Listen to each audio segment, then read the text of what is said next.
All right. Welcome to Owning the Goal. This is a podcast that helps you take charge of your sales and life success.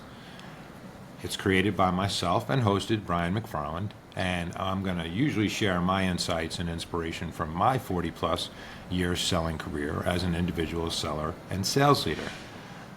I'm not just a salesperson, which is why this isn't a podcast just about sales, where we're going to talk about other passions too, like books, sports, music, mental fitness, physical fitness, and a whole host of other things, and how all of them relate to hitting our goals. Because success in sales is success in life.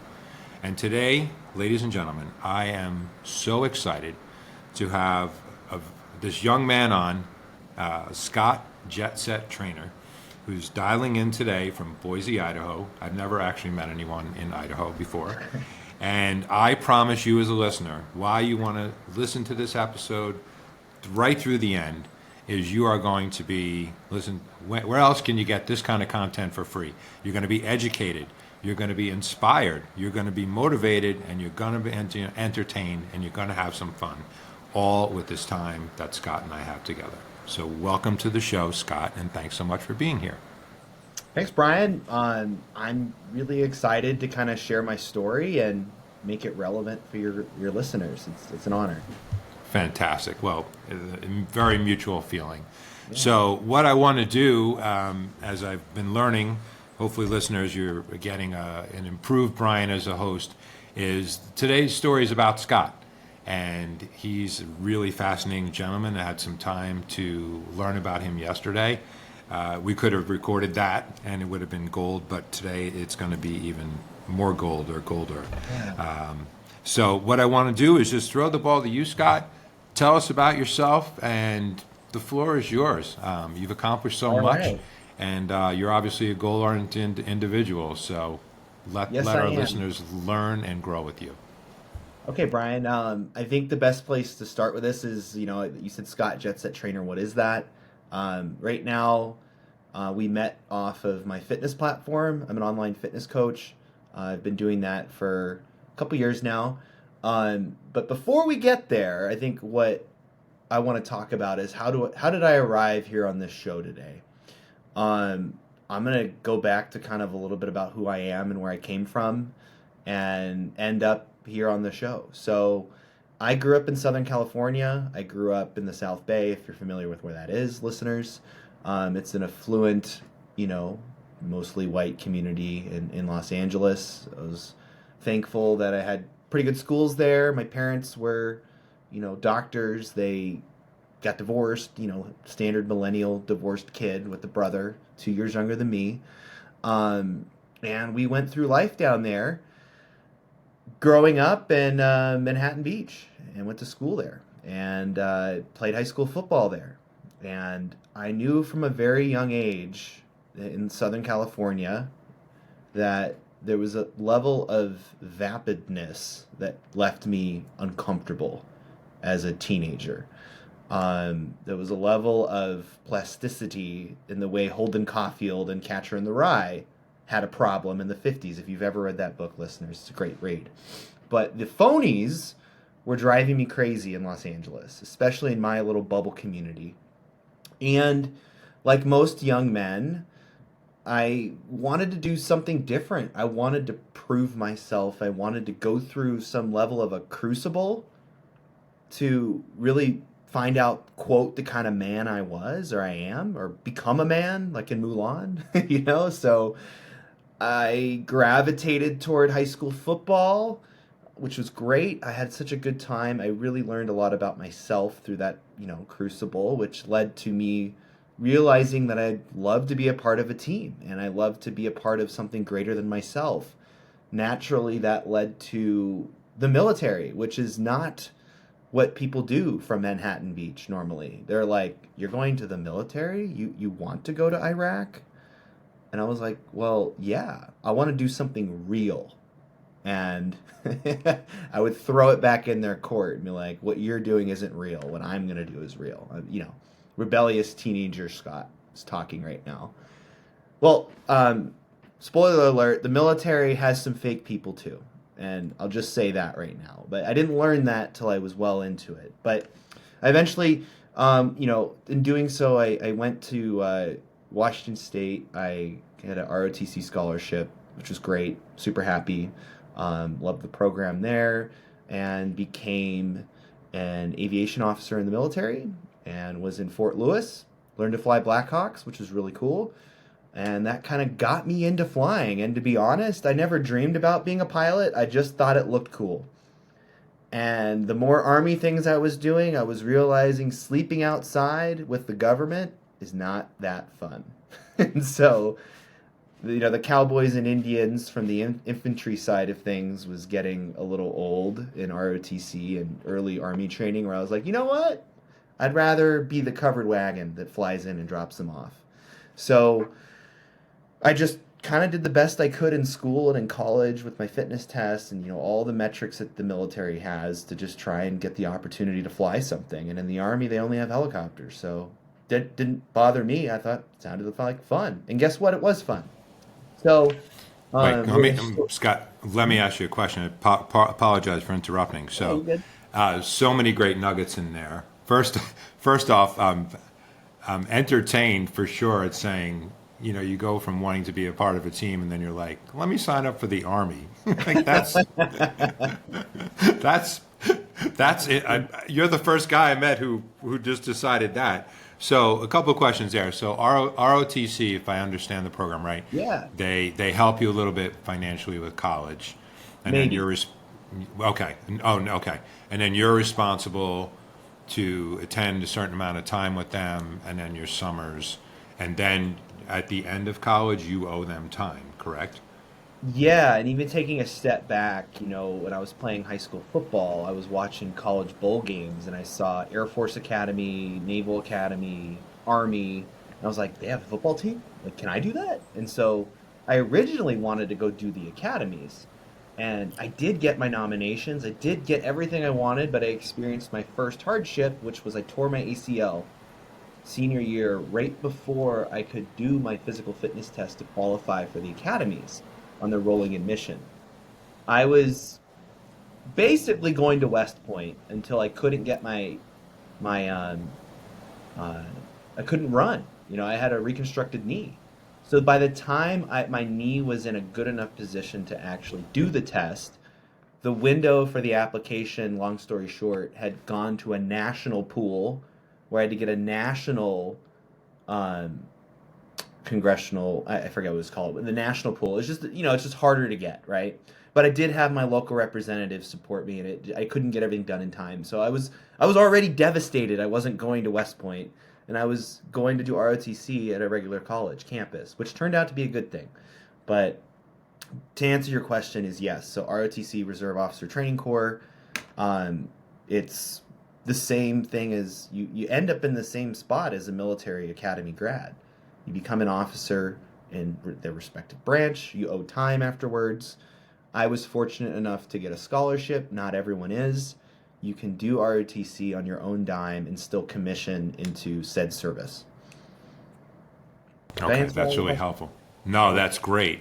And now, that was my question was going to be, why helicopters?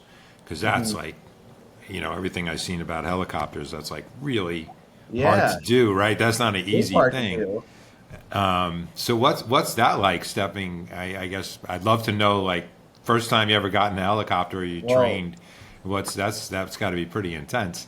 anybody who's watched Black Hawk Down, that was like my favorite movie as a kid, and just hearing the Stevie Ray Vaughan Voodoo Child in the background when I finally picked up a helicopter to a hover in a Black Hawk, I was like, this is so cool.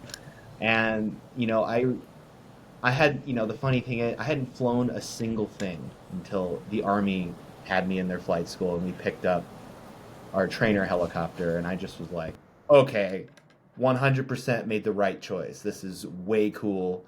I had gone through SEER school, I had gone through dunker training, which is where they dunk you underwater, blindfold you. You got to get out and not die in a pool. Like I went through so many different hoops before I got to touch the controls of any flying machine. And it was it was great. I loved every moment of it. And what it's like to fly a helicopter is like you're defying gravity, like in a much more tangible way than even in an airplane. You go where you want to go. You hover over here, you hover over there. The mission set is great, and I do miss flying helicopters dearly. And so you, because we're always talking about owning the goals, so you, Mike, bless you, you set your sights and said, I'm gonna learn how to fly Yeah, helicopters. You're willing to go into war, I guess, right? Which is kind I of crazy, guess right? crazy, and Right, it's naive, a naive crazy as a young man, and I didn't know what I was getting into. I just thought it looked like fun, right?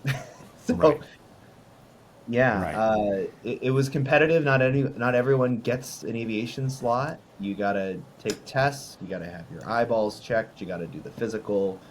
There's just multiple little hoops that you need to get there. And anybody who's listening who wants to be a pilot, I'll tell you, I'm an airline pilot now, flew helicopters in the Army. Anybody who wants to be a pilot, the number one reason why people are not pilots is because they tell themselves they can't. And that would be the first nugget I would like to put out there into the podcast space is that there's a guy at United without a hand. I don't remember his name, but he was on a United promo. But he's flying with one hand, and he's flying commercial airlines safely. He's been signed off. There wow, was an individual at one of the regional carriers I worked at who has one eye, one eyeball,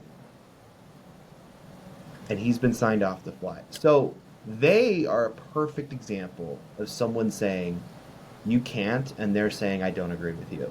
How can I? There's always a way in. And over your dead body, you can fly something, I promise. I mean, if you're blind, I don't know, like there might be a way, and out there listening to this, there might be a way to do it. I'm not sure yet, but I challenge you to find a way. And that's with yeah, most things in life. Don't let yeah, anyone, the number one reason why people aren't pilot is because they believed someone when they said they couldn't. yeah. Yeah, that line is so brilliant. I will talk very little bit about myself, but I remember Yeah. I was a fitness instructor for over 2 decades, and I used to write on the blackboard, "Don't tell me you can't when you know you can." And just that line, right? When you talk about getting thrown in the pool, Yeah. I've watched that before, and I'm like, I honestly don't think I could ever do that. So there are certain limitations. I consider myself Sure. a goal-oriented person, but that's amazing, right? So that's so impressive. So congratulations on that. What I also was so entertained with an asterisk, but it was so powerful of a story. But you told me yesterday of a near-death experience, Yeah. Great which I thought segue. was really fascinating. Would love to for you to share that. Yeah, so being in the military, you are exposed to dangerous things. Shocker. So, near death experience shouldn't be a surprise, especially when I was deployed during the time of ISIS. If everyone remembers that, I was in Kuwait and spent a few days in Baghdad during that, supporting um, the operation to, take those guys down. And at the time I had graduated flight school, the traditional flight school for the Army, and I was assigned to my unit. When you get to your unit kind of has to do the finishing training with you because you're finished out of the big school, they have their school basically where they really need to make sure you know what you're doing. You're really focusing more on mission tasks, like in a Black Hawk that'd be like doing a hoist training if you're in a medevac company like I was, or in an assault company practicing much more formation flying, terrain flight navigation, etc., etc. There are these tasks that the Army says that you must be proficient in, and if you're not proficient in them, you kind of need to have like a learner's permit, basically. You come out of flight school, you have your learner's permit, you still need to get your full license. And your unit kind of awards you that license as a bona fide PI, is what we call it in the Army, pilot. And then there's pilot in command, which would be the person, in charge of you, because it's a two-person flight deck in the Black Hawk. Anyway, so I was pumped at the whole thing. I wanted to be a bona fide pilot. That's all I wanted to do. And unfortunately, due to scheduling and due to aircraft availability and other pilots, by the time we deployed, I was not fully signed off in all my mission tasks. So I could go fly like A to B, like we'd call it ass and trash, pick up someone, drop them off at another airport, just generic flying in the Black Hawk. But I wasn't signed off in like the mission critical tasks. And specifically, I wasn't signed off under night vision goggles. There was a couple tasks remaining that were just bugaboos where I couldn't get them done in time. Can get on my soapbox. The Army has an AR, I forget, it's AR something something, that says you must train your pilots within this certain amount of time. Well, unfortunately, our unit wasn't squared enough away to figure that out for me and a lot of other people. So they had to keep getting extensions and waivers to extend my training. Whatever, it happens. So we're deployed. And we're in mostly Kuwait and in Iraq, and we're deployed with another unit in another state. I was in Washington State in the Washington, unit, and this other state was California, which I was like, cool. I'm from California. I should be friends with these guys. Unfortunately, this unit, in my experience, was kind of like a little frat house, and that can happen. And I was seen as an outsider. I was only one of 5 Black Hawk guys from Washington. The rest were California people. And unfortunately, I felt ostracized, and I wasn't really given the flying opportunities they were. Because you see, in the military, especially the Army, flying is a precious resource. And anyone who's listening who's in the military knows that there is just so much in the military that is, quote, not fun. And the Army can make flying even not fun. And it's almost like in Army aviation that flying is kind of the carrot that keeps you around, and it's a precious resource, and it's used to control people, and it's used to have power and authority over people to get you to stay in and get you to do things. That's just the truth, how I saw it.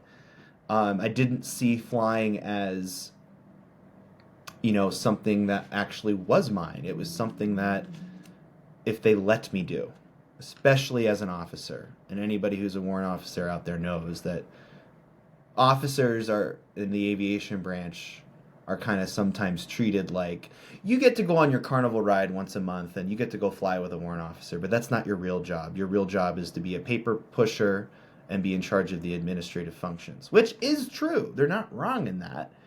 But that doesn't mean that my passion or ability to fly is necessarily any less than theirs. But unfortunately, it was kind of like this uneasy relationship, like a housewife and a husband in the 50s. Your role is the breadwinner. You go make the money. Your role as the wife is to be the homemaker. It was like this dividing line between officers and warrants in my experience. And it led to some issues. But that's just painting the picture and the context for where I am. Here I am as this young officer, crazed for flying. I love it. I'm also a maintenance officer doing my maintenance job, taking care of my soldiers and my maintainers, doing my officer stuff, staying in my lane, doing a fantastic job, and I'm trying to get in the flight deck at the same time because I love this stuff. Kill me, right? Shoot me. Why did I join the military? I love what I do. And I constantly felt like there was this glass ceiling of people ahead of me who were like, you're not supposed to like flying. You're supposed to like paperwork. Now, it's one thing if all I wanted to do was fly and not do my job as an officer. That's not okay. But I was doing my job. I was doing it to the best of my ability. And I was consistently getting passed over to fly because I wasn't a warrant officer and I wasn't from California in the unit. Even though I am from California. The irony. So we're about 8 months into this deployment, and I'm still getting the ring around to just do a couple flights to get signed off to be a bona fide pilot. I'm frothing at the mouth to just get signed off under night vision goggles in the Black Hawk. I've been trying to do this for 8 months. And for whatever reason, I just wasn't given the opportunity. And finally, it was directed to their stands guy. You got to sign this guy off. He's like 2 flights away. What's the problem? So we finally got it scheduled. And that night in particular in Kuwait, a sandstorm had rolled through. So it was dusty. we'd call it red illume. There was no moon. Your night vision goggles only work off of ambient light. So if you're in a dark closet, you can't see anything with night vision goggles. They just amplify what existing light is there. And especially if you have a lot of dust, that absorbs a lot of light. So not great for visibility purposes in flying. When we fly in Kuwait, there are established training routes at certain altitudes that are quite low to the ground and quite fast. Um, that's a part of the training. I'm gung ho. I'm like, let's go. I'm not afraid. Put me in, coach. Like I've always been like that. And so we get into the aircraft. This evening I'm being evaluated on quote terrain flight navigation, which is being able to navigate the helicopter through terrain. Well, the funny thing is in Kuwait there isn't a whole lot of terrain, so it was already kind of a check the box exercise. Personally, I didn't care. I'd already done this in Washington State where there's lots of terrain, just haven't been signed off yet. I'm just trying to get the paperwork to allow me to do the cool stuff. That's all I wanted to do. And so we do the mission briefing. I brief what we're going to do, and I'm going to be evaluated as pilot monitoring, which is basically the guy who's telling the pilot flying, hey, monkey brains, turn left, turn right, go this fast, fly this altitude, because I'm being evaluated on getting to a target plus or minus 1 minute. Think Vietnam, air assault, the dudes need you, the LZ's hot, we got to be there in 20 minutes. So you tell them, be at this LZ at this time, and it's up to us to be there at that time, right? So we take off, we start the clock, and we're going.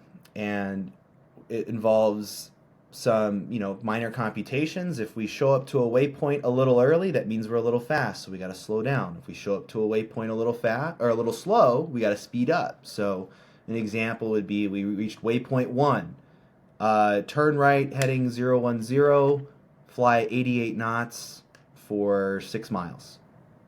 And I'm looking at the stopwatch and I'm getting ready for the next point to decide what direction I want to give, the speed, the airspeed, the altitude, whatever.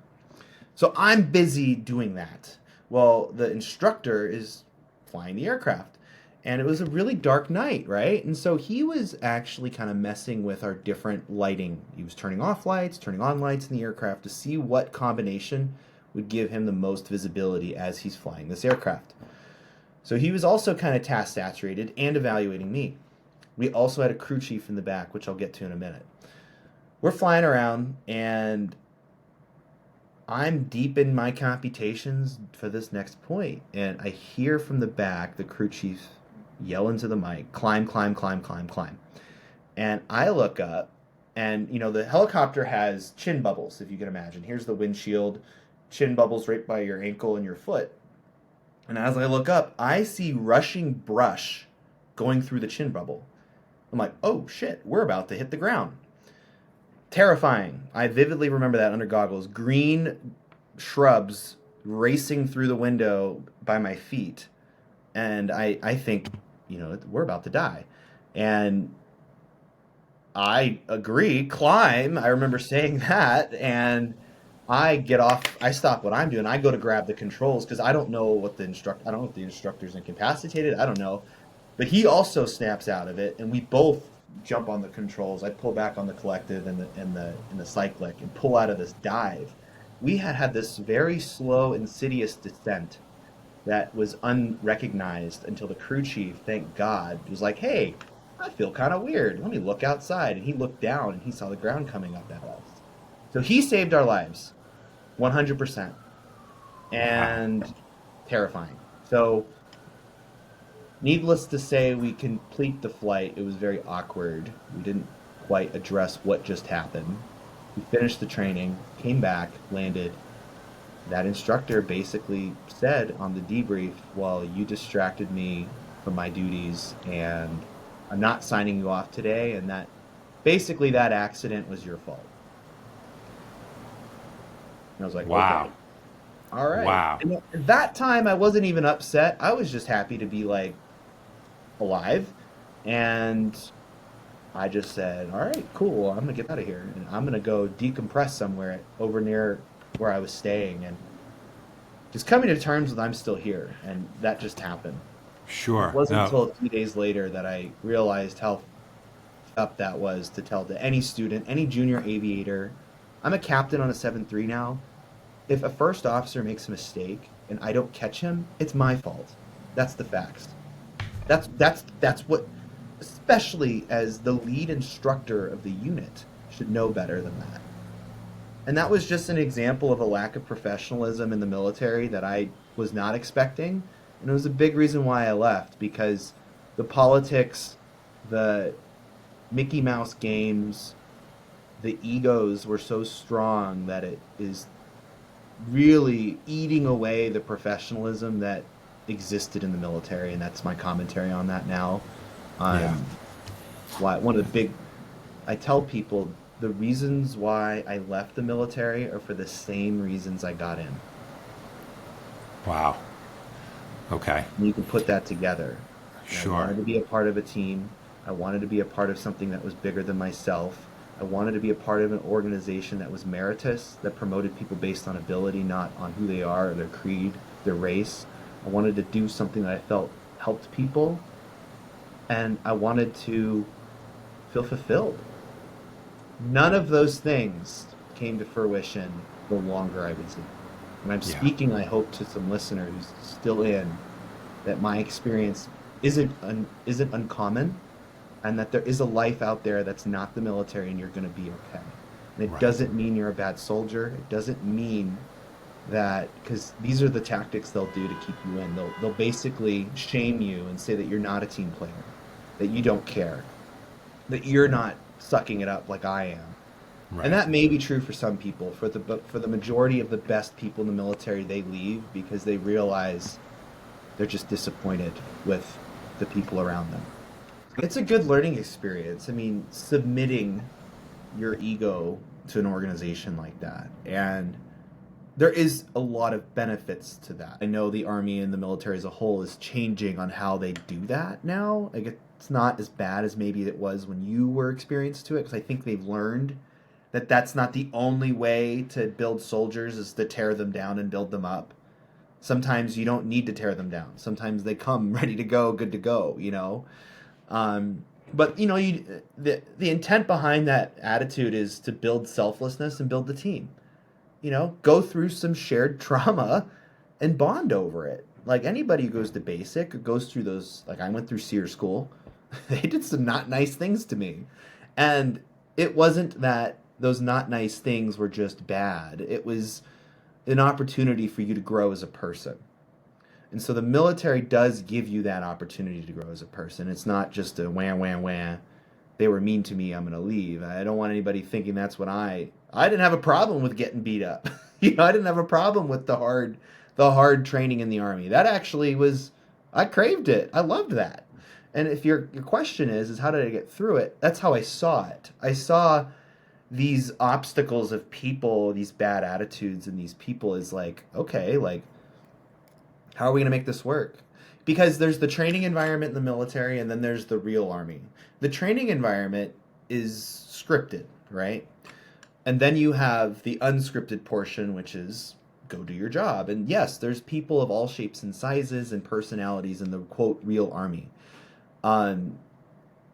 The ones I struggled with the most were kind of narcissistic egomaniacs who held the rank of colonel or higher, that had the emotional intelligence of a 10-year-old. Had a real problem with those people. Because they did have a lot of power, they did have a lot of say-so, and they did have a lot of authority over your life. And the same could be said on the enlisted side for the sergeant majors and the higher enlisted. They had a lot of say over the enlisted life too. So you have these clashing, you know, you need to be able to negotiate those different personalities and work with them, understand their intent. It was good. It's good training for me in life. You know, it's not all bad. If everything was good in the military and it was easy, I wouldn't have gotten so much out of it, right? And so it's a fine line between it. It's just a cakewalk and sunshine and rainbows every day, and there's another thing of just being completely dysfunctional. And so it was always kind of a fair line between, is this dysfunctional or is this actually serving a greater good? So how did I do it? Good communication skills, understanding their intent, asking questions, uh, standing true for who I believe in, and sometimes that upset some of my superiors. And for example, I vividly remember being in charge of this. It's called Battle Captain. You're basically in a kinetic battle space.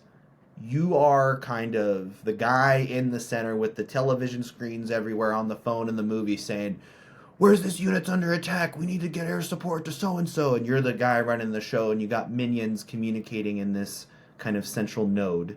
That's like the battle captain, and that's something as aviation officers we do to negotiate the aviation aspect of things. So I was in an exercise being that guy. It's a thankless job. No one wants to do it. And at this point, I was in that position. And I remember we were executing training, and this general comes in, his aide says, "Hey, this general wants to get a ride." You know, anybody who's a Black Hawk person or is in an aviation unit knows that you're a glorified limo service to some flag officers. And that's just a part of the job, which is fine. It's cool. We got no problem sitting on the APU, engines at idle, burning fuel, logging time to fly a general 10 minutes to another location so he looks cool. Have at it. Good steward of the taxpayer, sir. Moving on. That's part of the job. And so I remember I hated that as an aviator, where we would cancel training. Like, we're going to go do some Army stuff. But General Mr. Who Loves Himself is going to insert himself into our training schedule and force us to undo all of our training plans so he can look cool. Stupid.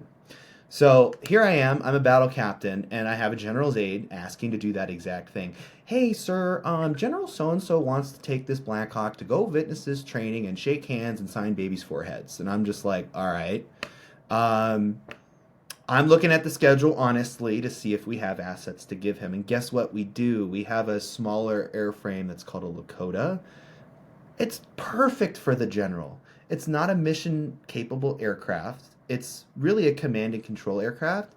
And it has 4 seats and a seat with his name on it to take him wherever he wants to go. And so I'm like, "Hey, we got this Lakota company. They're here on standby. He'd be happy to... I can set that up for you." To avoid what's about to happen. And the general's aide is like, "Well, the general wanted to take so-and-so and Colonel so-and-so and this and his whole entourage out to this training facility or this training site. And the Lakota just doesn't have enough seats." I'm like, all right. Well, I'm looking at the schedule. Unfortunately, we have a lot of training scheduled, and best I can do is the Lakota. Let me know what he wants to do. And the aide's like, "Okay, no problem, sir."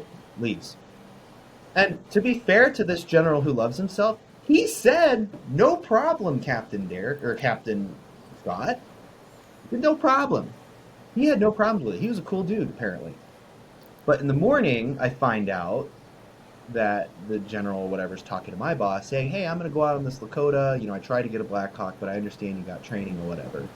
And my intermediate boss between him's like, whoa, hold on. Scott said he couldn't get you a Black Hawk. Well, we can do that. And so he comes into the office and is like, "Hey, so I heard you told so-and-so you can't get him a Black Hawk." I'm like, "Well, yeah, sir, we have training." He's like, "Well, they can move it around. Like, you can make it happen. That's not a big deal." And so now I'm, here I am. I thought I was a martyr for protecting my guys to actually do some Army training. And now I got to walk my sorry ass up to their tent and tell them, "Hey guys, sorry, you actually need to cancel that training or fit this general in with the Black Hawk today. And by the way, you got 2 hours to figure it out now." So it was worse for the guys. Right. With me trying to do my job, which was to politely tell the general no. Right? Right. But I got overruled because of the sycophants that exist above me. And that shit drove me nuts. Yeah. Because it was sure. what is it about then? Right. What is this really about Army training, or is this about serving the person above you? Mm-hmm. And anybody who's listening to that, that's in corporate America, that's everywhere, but not the U.S. Army. That's what really That's why I joined this organization, to avoid that. And so when people say, "Well, Scott, you're going to find that anywhere," and I'm like, Not when my life's on the line. I thought that was a big like asterisk. Except when we were in a meritorious organization, we avoid that dumb shit. But humans are humans, and that was kind of the coming of age story I have with realizing the Army's just as fake as Manhattan Beach, California. Right. Perhaps even In, more. in certain places, Yeah, right? in certain Once places. again, this is my story. These are my Hmm. experiences. Anybody who's listening, I'm not trying to take away your gung ho Army feelings if you have them. Of Just course sharing not. with you my experience. No. And what I love so much about this, Scott, and as a lifelong seller, we're all sellers, right? Hmm. I just learned so much from you, where you'd be, you know, you're amazing at everything you do, but you'd be an amazing straight up salesperson. There's no doubt about that. And we're going to get into that because you're selling your I fitness, kind of have to and, be, and, and yeah. you're achieving, Yeah, right? yeah, But what a great experience for 8 years, because what I heard in there is, a little bit in a more intense way. What I have to do in selling is like psychology. yeah. You're almost a therapist, right? You're a great listener. You're trying to solve problems. You're trying to understand like what your assets are to solve the problem, to figure out what the problem is, and that's life, right? So you're talking about life training. I remember when I hired a lot of salespeople.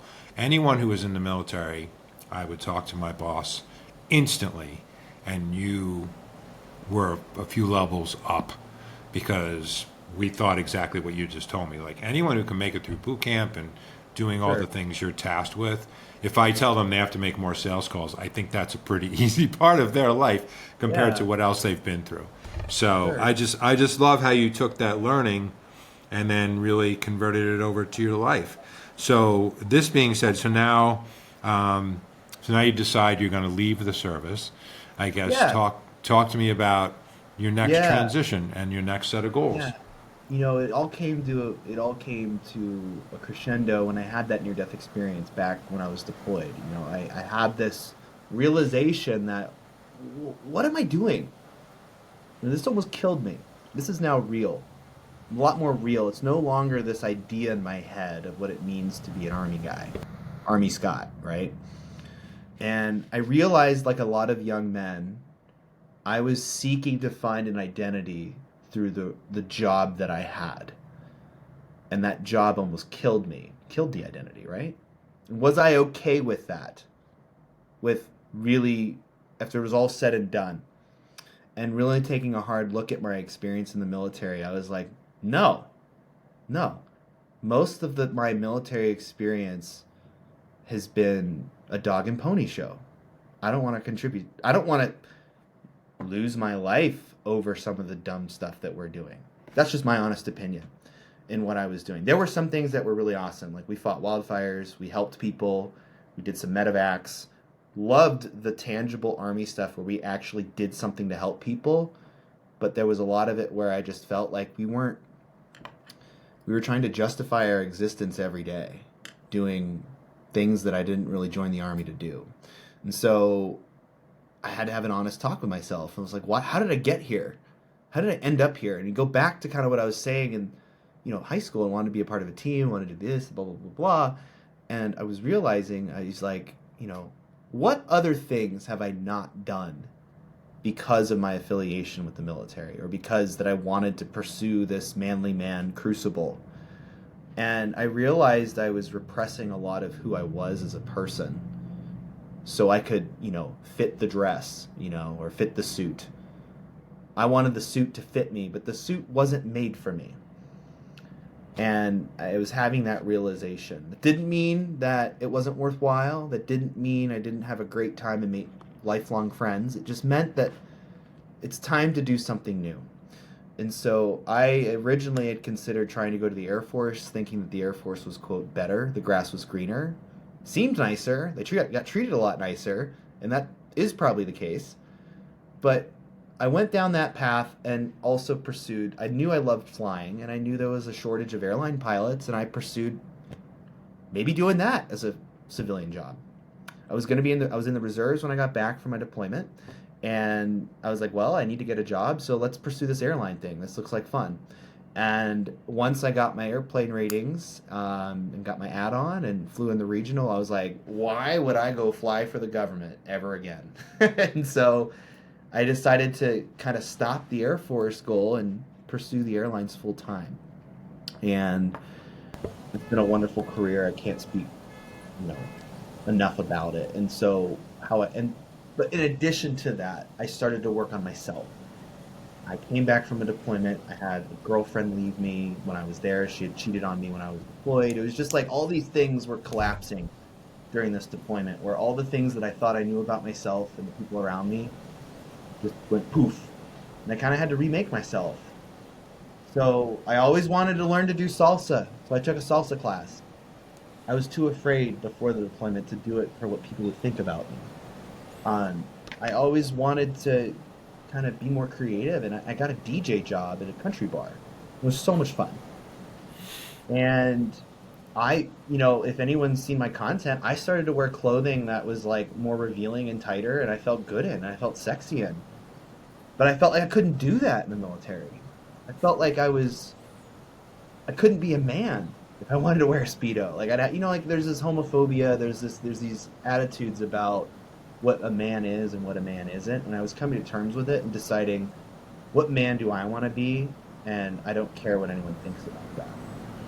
And I started to really explore that, and that was with dancing, clothing I wanted to wear, the way I wanted to express myself, and I started to just meet great people in my life.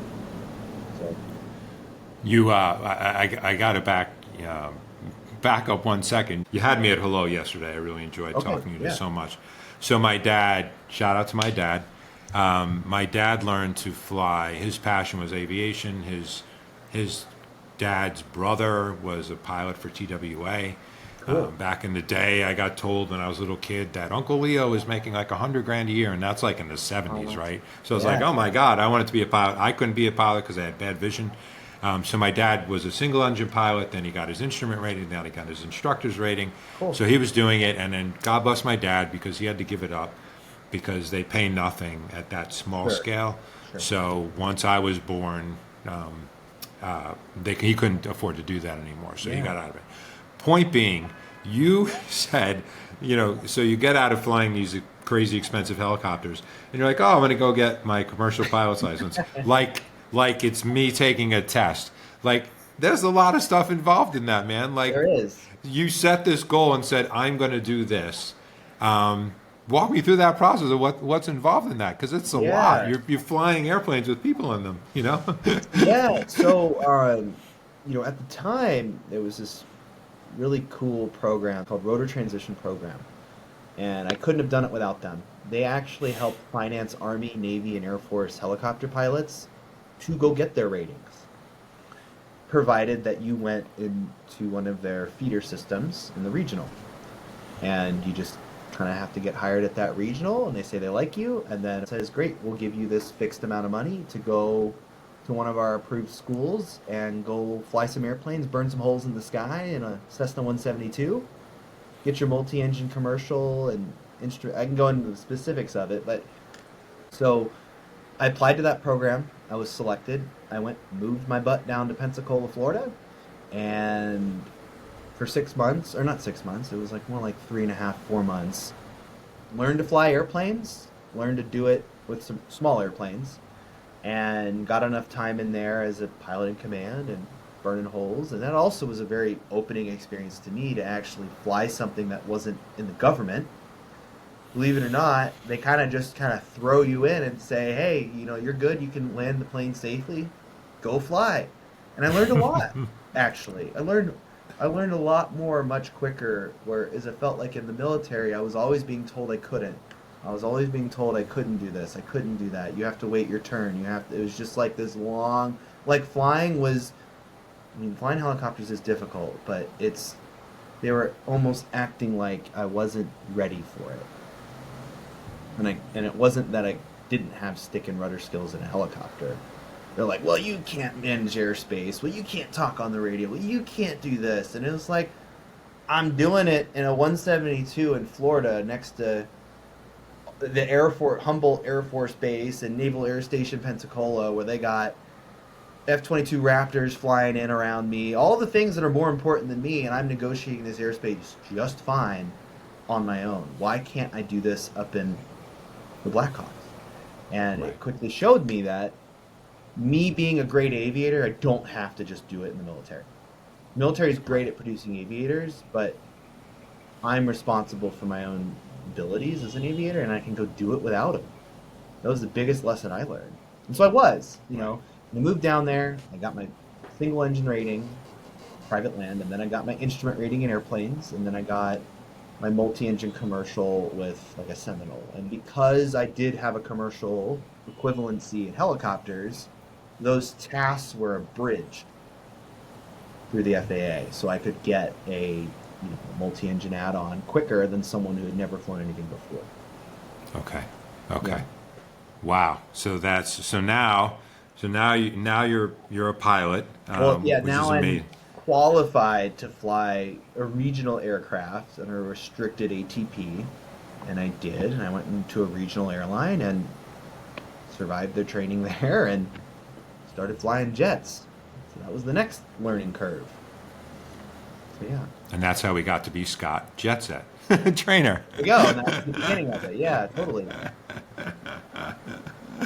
Wow. So now you've accomplished so much, right? At this point, you're pursuing a passion of yours. You're getting paid for it. Hmm. You just keep achieving goals. You've obviously, you're staying in shape all the time. You seem like you've been fit your whole life, Not and true, actually. not. Oh, really? Really? Hmm. Okay. So back in high school, I was kind of a skinny guy, and I was told, "Well, Scott, you're not fast enough to be a wide receiver. Or you can't really throw a ball to be a quarterback. So you need to get bigger, play." And so they kind of said, "You could be a lineman." I'm like, "Okay." And so I put on like 50, 60 pounds to be a lineman. I was like 250, 6 foot in high school, Wow. playing center and defensive end. And that was fun. Loved it. But I was a big kid. And I tore my ACL with that weight too. And then I went into the Army. And the Army, glorified track team. And they forced me to run off all that weight.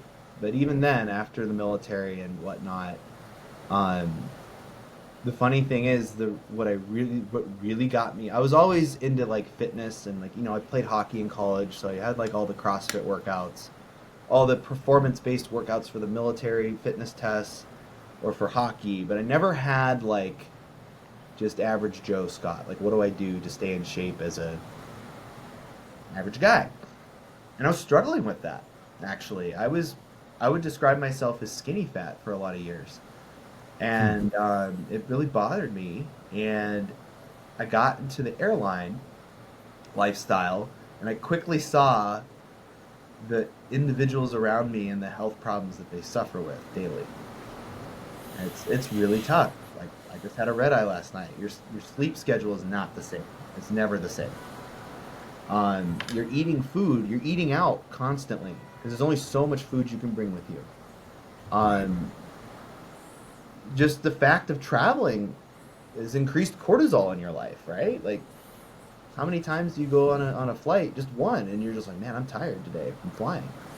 It is kind of a threat to your health, and because of that, I started to get more and more into figuring out this fitness thing because I wanted Okay. to not become, hate to say it, a fat airline pilot who had a CPAP.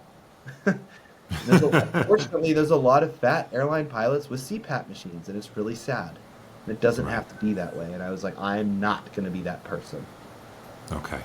Hmm. So this is now you transition, this is where, I think the home run, I mean, all of this is a home run, but so motivating to myself, our listeners, Yeah. just hearing about, you keep getting told you can't, you can, and you can, and you can. Yeah. So then you take it, from the portion that we started to talk about yesterday is I think what is, the greatest achievement you're now doing because you're truly giving back to Yeah. individuals and groups, whatever. So walk us into your training business and your fitness and how you're helping people, because you're doing such a great thing. Yeah, thanks. So, I got help, first of all. I actually hired an online coach several years ago before I became one. Because it worked for me, because I was in the airline business. I was like, I can't go see a trainer in person. And I also had this firm belief, I can figure this out. I just need you to tell me what to do. Just tell me how to do it. I'll follow it. Most of my success, honestly, Brian, is like, Forrest Gump. Yeah, Remember, very well. Yeah, remember love when it. he's in boot camp and the drill instructor says, Forrest, why'd you put together that weapon so quickly? And he's like, because you told me to. He's like, God damn it, Gump, you're gonna be a goddamn general someday. If I had more men like you. He just goes on and on and on. And like that is the honest to God truth in life. Literally, show up, ask for advice, and do what they say. And that you are already separating yourself from 90% of the people out there. Mm-hmm. Honest to Mm-hmm. God. When I was in flight school, they said, I need you to know this by tomorrow. And it was a fire hose. And so I took it literally. I stayed up till, 9 o'clock at night and had to get up at 3 in the morning for the bus. And I had flashcards in the bus learning this stuff because I knew they said I must know verbatim loss of tail rotor effectiveness.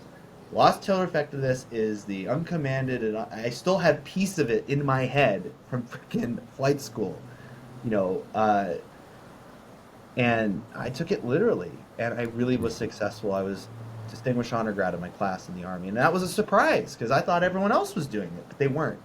They weren't. Right. They were Right. looking for shortcuts. They were looking, well, I don't need to know all of it. I'll just take the highlights. Everyone wants the Mad Libs in life, or not the Mad Libs, but the Cliff Notes, or The Cliff Notes, sure they do. what They what want the was headway version of the book, right? They what don't were want the to read the book. what were the students in high school doing when you're assigned a book to read? You just go on this, you find the Cliff Notes. Was it Cliff Notes, the company It was that like Cliff Notes, yeah. summarized it? It was They, Cliff they Notes. want the Yep. Cliff Notes in life. That's what the majority of people want. Mm-hmm. And you can Mm-hmm. be like everyone else and do that, or you can Right. read the goddamn book. Right. And I read the goddamn book because they told me to do it. So with fitness, I did that. He's like, do this, do that, do this, do this. Okay. And I figured it out, and started to get results. I started to lose some of this skinny fat. I started to build muscle. I started to feel more confident. I started to feel more, most importantly, in control of my body in a way that I never felt like I was in control. I always felt like the body was in control of me. Well, I learned how to change that around. I'm in control of my body now. And that's really the lesson that I want to give people. It's not that I want you to have six pack in 90 days. It's not that you need to get ripped for the summer. Like if you want those things, great. But really what we offer and what I learned and what I teach is to just give you control of your body again so you get to make the choices you want to make when it comes to your body. There's benefits, there's sacrifices when it comes to fitness. You can go all in and just be a caveman and never do anything but fitness and have a great looking body because of it. Or you can go somewhere in the middle. Maybe you just want to lose a couple pounds. Maybe you just want to lose a little bit of belly fat and it's eluded you forever and you make a couple small changes in your life and you're happy with what you have. Because at the end of the day, it's your body. You get to decide what it looks like. And I just want to Yeah. give you the tools to make that dream a reality and give you honest advice that's sustainable, not quick, unsustainable things like a lot of the industry does. Unfortunately, I feel like a lot of the fitness and health industry isn't really designed to help people. I feel like it's designed to entrap people. And what I mean by that is you have programs that try to take their agency away. You have fad diets or cult followings of one drug or one method that says this is the method to lose weight. This is what you need to do. And really what they want you is to be a lifelong customer. They want you to believe that you can't do this yourself. Now, when you first meet them, they're absolutely right. You can't. That's why you're asking for help. The difference between us at Jet Set Trainer and other organizations, whether it be your personal trainer, your Orange Theory instructor, or whatever, You do not need to keep purchasing from me to get control of your body. I am honestly just trying to get you agency in your body again. And when you have that agency on a proficiency where you reach your goal, you maintain it with little supervision from myself or my coaches, sounds like you don't need me anymore. Get out of my hair, stop paying me, and go live your life. Right. Right. That's what we offer, is just an honest solution to the things you want to change with your health and fitness. We give you the science-backed tools to do it. It's not sexy. It's not muscle confusion. It's not necessarily these buzzwords. It's just honest, hard work, but it works. Yeah, it really does. And I've been watching a couple points I want to make back to you and compliment you. When you talked about when you wanted to, you know, you with the airline business, Yeah. you can't do a regular routine. You can't even go to the same Right. gym. You don't have your classes and all this other stuff. Well, finding that, and this stuff goes right to you, right? It's the quality of your coach and their ability to personalize and really resonate with you as their client that determines everything, right? Yes. Like I mentioned, I've been 2 decades plus in fitness coaching, training, developing, lifelong myself personally, and the majority of the industry is not great at what they do, and I think they kind of get into it for the wrong reasons. You impressed me Yeah. right away, both with our discussion, but then also anyone who's listening, I would strongly encourage you to watch Scott's videos because I can tell you, and I told you today, I watched just 2 so far. The one on lower back pain, Yeah. and I watched it yesterday, and I've done your press up exercises the last 2 days, and honestly, and I have 2 slip vertebrae or whatever, herniated disc. My lower back has not felt this good in Good. 15 years. And So, yeah. and that was what, 5 minute video. Yeah. And then I watched the body fat one with my girlfriend yesterday. We were Uh-huh. in the park because we're like, Yeah. getting hyper toned up, and Yeah. everything you were saying made so much sense. And I've been doing this for 20, 30 years.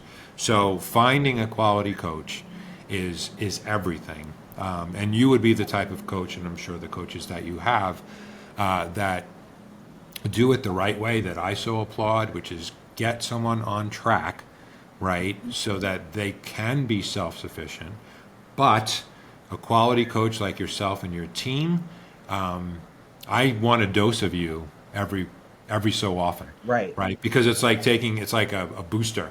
It's like taking a multivitamin or whatever it Yeah. is. Like I would want you in my life. Maybe not every week, right? Sure. But I'd want to visit with you once a month and have you, hey, what's going great, what's not going great, and I could tell that from you already, just from watching a few videos. So anyone who wants just to get a taste of how quickly that you can benefit their life, just look Scott up and check out his YouTube videos because I have more I want to watch after this, and you're really doing a great job with what you're doing. Yeah, thanks, Brian. And I didn't make up any of this. I want to let the listeners know is like the things that I teach, the messages, the information, the press ups. I learned that from someone who was better than me at something. Everything that you are getting, Brian, or the listeners are getting from me right now is from someone else at some point. Where I had the humility just to say, teach me. And that's what I want people to leave with this. I don't like thank you for all. I'm flattered at what you said about me, and I really appreciate it. Like I did work hard. I do care. I do want to help people. I do want my business to be successful. But I wouldn't be here on this podcast with you had I not asked for help. Had I not said, you know what? You don't know how to do this, Scott. Why not ask? And you know what? Like I've had really great fitness coaches, business coaches, and some that aren't as good. But at the end of the day, I learned something from all of them. And you pick and choose, and I'm sure you'd agree with sales and everything that you've been in your life that You can learn something from anyone and to never stop learning and to never keep trying to build up your portfolio of what works and what doesn't, because sometimes learning what doesn't work is the best thing you do learn, right? 100%. So 100%. I don't know, like that's how I can sum it up is that I want to help people of I'm really trying to be a shortcut. I'm trying to you can all learn this all on your own. You can go talk to the same people that you talk to, or you can just talk to me and talk to all these people ahead of time, right? And Yeah. I'll just give you the shortcut, and I'll give you what works for me. And I just want to, that's the beautiful thing about coaching and teaching and mentoring is that you give a piece of you to everyone you talk to, so they don't have to go through it themselves. Yeah. There's so much It's- life out there. We can't all live it at once. The best way, I think, to live the most fulfilling life is to get pieces of other people's lives and learn their lessons and learn their advice and take it to heart and make it real for you. A really good quote that I like that I heard from one of my coaches is that smart people don't learn from their mistakes. They learn from other people's mistakes. So they don't have to go through it. It is very I like I think it's so true. That is the fastest way to achieve. Don't make the mistake yourself. Learn it from someone else who did. Right. For Obviously, sure. obviously learn from your mistakes, but really, really, really seek to avoid them by just asking for help early and For often. sure. For sure. Well, Scott, first off, well, thank you so much for giving your time, for being so humble, for being really so great at what you do and sharing with our listeners. Tell them, please, how they can get in touch Yeah, with you. What they can do with you, sure. and direct the flight traffic to your Yeah, destination, if you will. I just came up with that. yeah. Anybody who's listening and you want to be a part of my ecosphere and my coaches and my business, I'm honored. We try to provide, you're going to see my content. I'm an approachable person. I'm a unique individual. I'm here to be myself, and I want to work with individuals, not fake people either, too. So if that resonates with you, you can find me. It's Jet Set Trainer One on Instagram, Jet Set Trainer on TikTok. Go to Google, type Jet Set Trainer. You'll see there's an X, TikTok, Threads. I try to put a little YouTube. I try to put my stuff out there. It's all Jet Set Trainer. Some of it has underscores, some of it doesn't. If you do want to reach me personally and just send me an email, just send it to Scott with two T's. Jet Set Trainer is one word at gmail.com. I check my email every day and uh, be happy to connect and see if I can help you on your fitness journey or any journey, honestly. Awesome, awesome. And I will put all that in our show notes so people Yeah, can get together with you quickly. And I know, as we wrap up our time here, and we promised you, the listeners, at the beginning of the show, that I'm doing a Dale Carnegie close, one of my favorite books. I'm sure you've heard of Dale Carnegie's How to Win Friends and Influence People because you do that every day. Educated, check. Inspired, check. Motivated, check. Entertained, check. And taught a little bit about success while having fun along the way. So, yeah, to you, the listener, I promised you all those things together with Scott, and I personally feel very humbly we delivered on that. So I thank the listener for staying with us during this time, and that's fantastic. So, Scott, if you anything you want to wrap up with, is there one? sure. We'd love to Yeah. finish up owning the goal with, what's you have so much here. If someone's gonna remember one thing about this entire conversation, what would you say it was? Um, I think the quote success I had in life is because of failure and seeing it as an opportunity. Bad things are a good thing for you, I guess. If you can, everyone, some people have really bad things happen to them, and I'm not minimizing that. But that I think that's life's way of giving you the opportunity to grow and become a better version of yourself and achieve more in this life. And to be honest, you can't take advantage of that opportunity unless you have some courage. And I think the bedrock of building courage is being true to who you are and actually taking the time to figure out who that person is and to not let your gender, your job, your background, your culture stop you from having the courage to start at square one and ask the question every day, who am I and do I like who I am? And that I love that. you build that courage, then when bad things come your way, you're in a position to do something with it for better, rather than let life happen to you. And so many people, that's where they fall, is they let life happen to them. Yeah. Wow. Amazing, man. You got me right in the heart there. So thank you so much. Calling in from Boise, Idaho. We rallied after a flight last night. Yeah, I don't live Thank you. here, listeners. I'm in a Fairfield Inn, so this is my home for the evening. No, Southern California is his home again. But thank you for your service. Thank all the veterans for their service. You've really shed so much light and really helped everybody. So with that said, we want to thank Scott so much here at Owning the Goal. Scott has owned his goals. He will help you own your goals.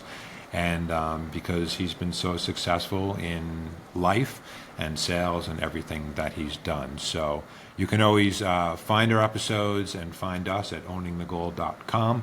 If you'd like to be a guest on our show, send me a simple email at brian@owningthegoal.com.